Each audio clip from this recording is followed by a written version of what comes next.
जय हिंद my dear student, this is Ajit Kumar and welcome on your channel English वाला 365D। I hope you are all doing well in your life और आप बहुत ही क्या होंगे, अच्छे तरीके से अपने लाइफ में अग्रसर आगे बढ़ रहे होंगे और अच्छे से पढ़ाई कर रहे होंगे और उम्मीद है कि आप स्वस्थ भी होंगे। आज हम लोग स्टार्ट करते हैं माय स्टूडेंट क्लास 10th की जो आपकी पहली पोएट्री है dust of snow by Robert Frost. आज आप लोग करेंगे क्या कि अपने क्लास 10th की जो पोएट्री की बुक है अपने सामने रखिए और डस्ट ऑफ स्नो को क्या करिए, ओपन करिए, क्योंकि आज हम लोग इसका देखेंगे 1 by 1 क्या हिंदी एक्सप्लेनेशन हर एक स्टेंजा का। देन आफ्टर क्या करेंगे, समरी देखेंगे इन इंग्लिश में कि वास्तव में रॉबर्ट फ्रॉस्ट क्या इसमें कहना चाहते हैं। इस स्टोरी को स्टार्ट करने से पहले माय स्टूडेंट मैं आपको ये बता देना चाहता हूँ कि जो ये स्टोरी है जो कंपोज की गई है रॉबर्ट फ्रॉस्ट द्वारा, पहले तो ये जान लीजिए कि अबाउट द पोएट जो रॉबर्ट फ्रॉस्ट है यहाँ पर माय स्टूडेंट, जिनका जन्म हुआ था आपका 26 मार्च 1874 में और ये डेथ कब किए थे माय डियर स्टूडेंट, जनवरी 29 1963 में, जो कि एक अमेरिकन पोएट थे। इनको हमेशा माना जाता था कि क्या करते हैं, गागर में सागर भरने वाला काम करते हैं, यानी कि छोटी अगर ये क्या करते हैं अपने बातों को पुटअप करेंगे लेकिन उसका जो मीनिंग होगा वो काफ़ी लार्ज होगा, उसका सिग्निफिकेंस बहुत ही क्या होता है, ज़्यादा होता है, जो कि इस पोएट्री में आपको देखने को मिलेगा। माय स्टूडेंट, इसको स्टार्ट करने से पहले मैं आपको एक छोटा सा स्टोरी बताना चाहता हूँ कि इस चैप्टर में, इस पोएम में और यहाँ पे जो आपके यहाँ पे रॉबर्ट फ्रॉस्ट हैं वो क्या कहना चाहते हैं। ध्यान से सुनिएगा माय स्टूडेंट। यहाँ पे अगर मान लीजिए आप क्या कर रहे हैं, अपने माता पिता के साथ कहीं पे क्या कर रहे हैं, कहीं घूमने जा रहे हैं किसी ऐसे प्लेस पे, या फिर आप क्या कर रहे हैं मेले में घूमने जा रहे हैं और आपको क्या हुआ, कोई ऐसे थिंग्स या फिर आपको टॉय क्या हो गया पसंद आ गया, या फिर आपको कोई पेन पसंद आ गया, आपने उसे क्या बोला, अपने मम्मी पापा से बोला कि हमें क्या कर दीजिए, दिला दीजिए, लेकिन वो क्या करते हैं कि बोलते हैं कि बहुत महंगा है बेटा, इसको हम नहीं दिलाएंगे, ठीक। और पापा को लेकिन क्या होता है, उनके पेरेंट्स में से फिर उनको बाद में ऐसा लगता है कि नहीं बच्चे को दिला देना चाहिए, तो बच्चे को क्या करते हैं, दिला देते हैं। अब वो बच्चा टॉय को लेकर क्या करता है, अभी किसी ऐसे प्लेस पे जाए, अपने दोस्तों के बीच में चला जाए या फिर स्कूल में चला जाए, वहां पे उसके फ्रेंड मिले और किसी तरह से उसका क्या हो जाए, टॉय या पेन जो भी उसको दिलाया गया वो क्या हो जाए, गुम हो जाए। अगर वो गुम हो गया, घर पे आएगा तो वो क्या करेगा कि वहाँ से जो उसका गुम हो गया, जो उसका थिंग्स टॉय या फिर पेन, और तब से वो बोलेगा, क्या करता रहेगा, यही बोलेगा कि मैंने खुआ दिया, अपने आप को कोसता रहेगा, उदास हो जाएगा। लेकिन बाय द वे अगर मान लीजिए अगर उसी पेन या फिर वही टॉय को अगर स्कूल में कहीं पे खोया है और वहाँ का प्रिंसिपल उनके पिताजी को क्या करता है, कॉल करके फिर से बुला दे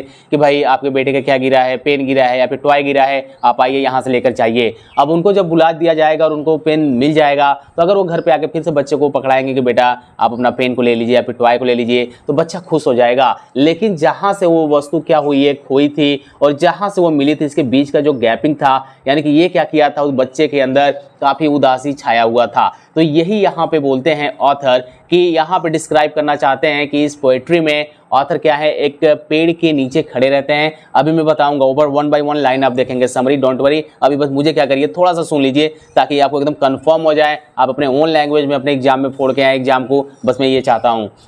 वो एक पेड़ के नीचे काफ़ी उदास खड़े रहते हैं क्योंकि उनके हो सकता है कि कोई परेशानी रही हो, कोई उनका मूड जो हो ऑफ रहा हो, जिसके वजह से उदास रहते हैं। और उनके ऊपर क्या होता है, जैसे कि आप देख रहे हैं डस्ट ऑफ स्नो, यानी कि बर्फ का एक क्या होता है टुकड़ा, वहाँ पे क्या होगा उनके ऊपर गिरता है और उनको रिमेंबर हो जाता है कि मैंने ये क्या कर दिया, अपने जो बचे हुए दिन थे उसको मुझे सेव करना है, बाकी तो मैंने क्या कर दिया, अपने टाइम को रोइड कर दिया, नष्ट कर दिया। अच्छा, अब यहाँ पे ध्यान से सुनिएगा माय स्टूडेंट, आइए चलते हैं और देखते हैं अपना 1 by 1 एक्सप्लेनेशन। चैप्टर का नाम है डस्ट ऑफ स्नो, थोड़ा ध्यान से देखेंगे माय डियर स्टूडेंट।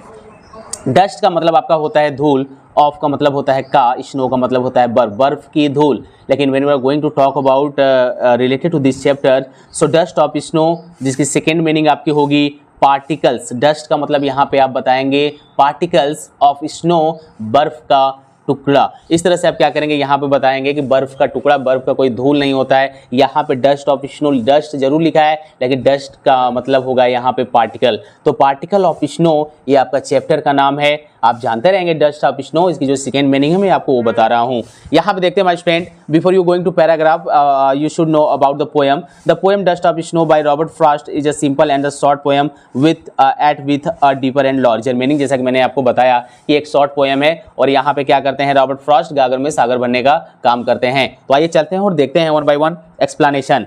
यहाँ पे लिखा हुआ है द वे अ क्रो सुक डाउन ऑन मी। यहाँ देखते हैं माय स्टूडेंट, वे का मतलब आपका क्या होता है, मैनर, तरीका। क्रो का मतलब होता है, क्रो का मतलब होता है कौवा, आपको पता है एक बर्ड है। सुक का मतलब होता है माय स्टूडेंट यहाँ पे आपका हिलाना, मूव करना। एंड डाउन का मतलब होता है नीचे, ऑन मी का मतलब होता है मेरे ऊपर। अब यहाँ पे थोड़ा सा इस तरह से इसकी हिंदी किस तरह से जाएगी जरा ध्यान से देखिएगा। द वे अ क्रो सुक डाउन ऑन मी, जिस तरीके से कौवे ने, सुक का मतलब हिलाया, डाउन मतलब नीचे, ऑन मी जिस तरह से एक कौवा ने मेरे ऊपर क्या करता है, हिलाकर गिराता है। द डस्ट ऑफ स्नो, बर्फ का एक टुकड़ा, from a hemlock tree, hemlock tree से। समझ में आया क्या? देखिए इसको मैं कैसे अरेंज करता हूँ। जिस तरीके से कौवे ने हेमलॉक ट्री से एक बर्फ का टुकड़ा मेरे ऊपर गिराया। मजा आया माय स्टूडेंट? यानी कि आप इसको इस तरह से भी लिख सकते हैं, the way a crow from a hemlock tree, the dust of snow सुक डाउन ऑन मी। अरेंज कर दिया मैंने इसको। ये आपको पोएट्री को अपने अकॉर्डिंग अरेंज करके आपको इसकी हिंदी मीनिंग निकालनी पड़ती है माय स्टूडेंट। ये आप जितना जल्दी समझ जाएंगे आपके लिए बेटर होगा। अगर आप 1 बाय 1 लाइन जाएंगे पढ़ने तो पोएट्री ऐसे नहीं पढ़ी जाती है, ठीक है। एक बार फिर से देखते हैं my student. The way a crow, जिस तरीके से, जिस ढंग या जिस तरीके से कौवे ने क्या किया, मेरे ऊपर हिलाकर गिराता है, सुक डाउन ऑन मी, क्या गिराता है, द डस्ट ऑफ स्नो, बर्फ का एक टुकड़ा, from a hemlock tree. Hemlock tree my student एक क्या होता है, आपका पॉइजनस ट्री है। आपका क्या है, एक पॉइजनस ट्री है, जो कि यहाँ पे ऑथर क्या करते हैं, डिस्क्राइब करते हैं हेमलॉक ट्री का। ओके, तो यहाँ पे पूरी हिंदी मीनिंग क्या होगी। आप हिंदी पे अगर जिस बच्चे के पास यूपी बोर्ड की बुक होगी, आप उससे हिंदी मीनिंग पे मत जाइएगा, वो इधर का उधर दिया होगा। आप अपने जो इंग्लिश लिखा हुआ है आप उस पर बिलीव करिए, ठीक है।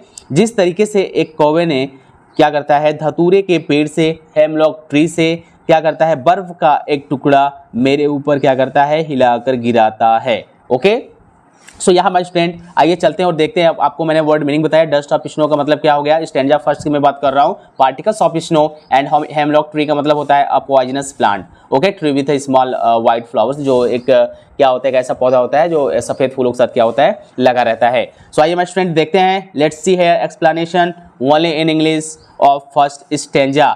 सो here I am reading, the way a crow shook down on me, the dust of snow from a hemlock tree.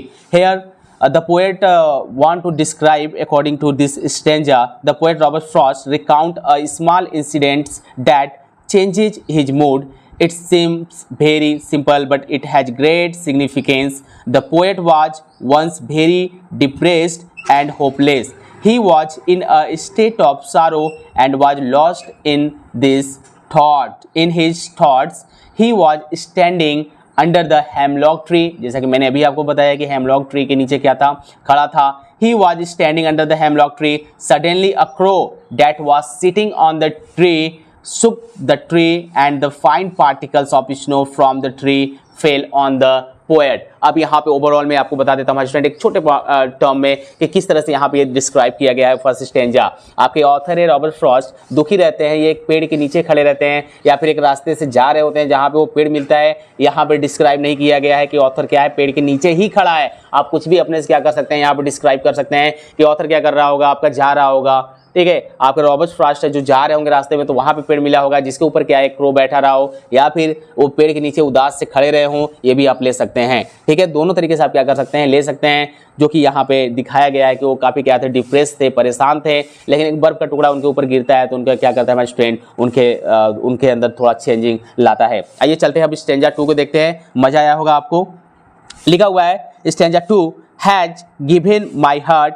Has given का मतलब होता है हमारे स्टूडेंट आपका प्रोवाइडेड, प्रदान कर दिया गया। माई हार्ट्स, हृदय से अ चेंज ऑफ मूड, यानी मेरे मनोदिशा में क्या हो गया, बदलाव हो गया। इससे मेरे हृदय में क्या हो गया, इससे मेरे हृदय में, मनोदिशा में मेरे बदलाव आ गया। या फिर आप इस तरह से बोलेंगे कि इससे मनोदिशा में परिवर्तन हो जाता है, इससे मेरे मनोदिशा में परिवर्तन हो जाता है। एंड सेव्ड सम पार्ट, और बच गया कुछ भाग, ऑफ द डे, उस दिन का, आई हैड रूइड, जो मैं क्या कर दिया था, नष्ट कर दिया था। यानी मैंने यहाँ पे क्या कर दिया था, अपना वेस्ट कर दिया था अपने टाइम को। वो मेरा अब क्या बचता है, ये टाइम बच जाता है। जैसे ही वो बर्फ का टुकड़ा क्या होता है, ऑथर के ऊपर गिरता है, यहाँ पे क्या होता है कि उसकी माइंड जो होती है, उसके मनोदिशा में क्या हो जाता है, मनोदिशा में बदलाव हो जाता है, चेंज हो जाता है। जिससे जो उसने क्या किया था, जो टाइम उसने बर्बाद किया था वो तो नष्ट कर ही दिया था, लेकिन उसका कुछ भाग नष्ट होने से उस डे का बच जाता है।